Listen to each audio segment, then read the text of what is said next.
Naihain na po sa Sandigan Bayan ang mga unang kaso kaugnay sa mga flood control project.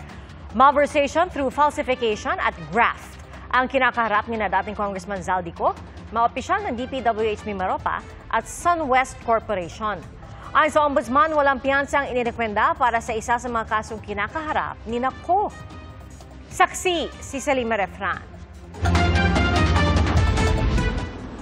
Bungkus-bungkus sa mga dokumento ang bitbit na mga kawani ng Office of the Ombudsman sa Sandigan Bayan ngayong araw.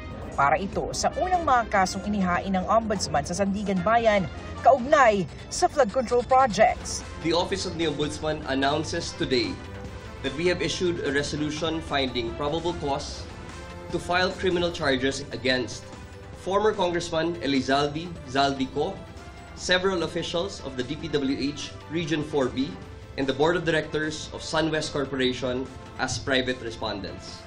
Kasong malversation through falsification at 2 counts ng graft ang kinakaharap ni dating Ako Bicol Party List Representative Zaldico dahil sa 289 million peso road dike project sa Nauhan Oriental, Mindoro.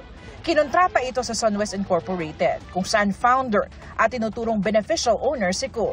Number 1, the measured sheet pile did not meet the 12-meter specification.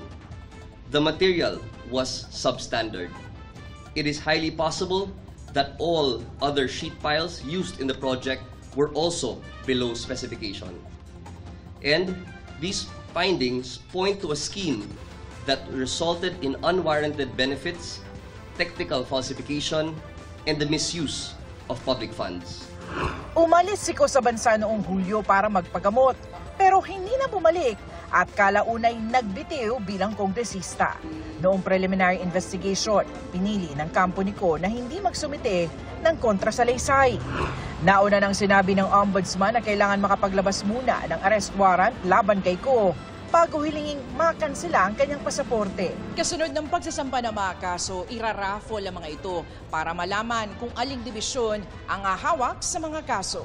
Ang mga dibisyong hahawak sa mga kaso magsasagawa ng judicial determination of probable cause bago magdesisyong maglabas ng warrant of arrest.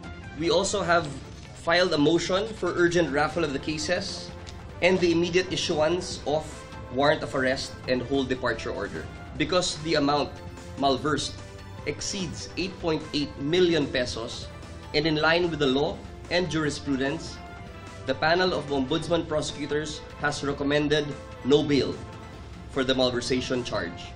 Sinusubukan pa namin kunin ang pahayag ng mga kinasuhan. Nauna nang sinabi ng abogado ni Ko na walang koneksyon sa SunWest ang dating kongresista. Nag-divest na raw si Ko mula sa kumpanya bago pa umano siya maging kongresista. Para sa GMA Integrated News, ako si Salima Refran, ang inyong saksi. Mga kapuso, maging una sa saksi. Mag-subscribe sa GMA Integrated News sa YouTube para sa iba't ibang balita.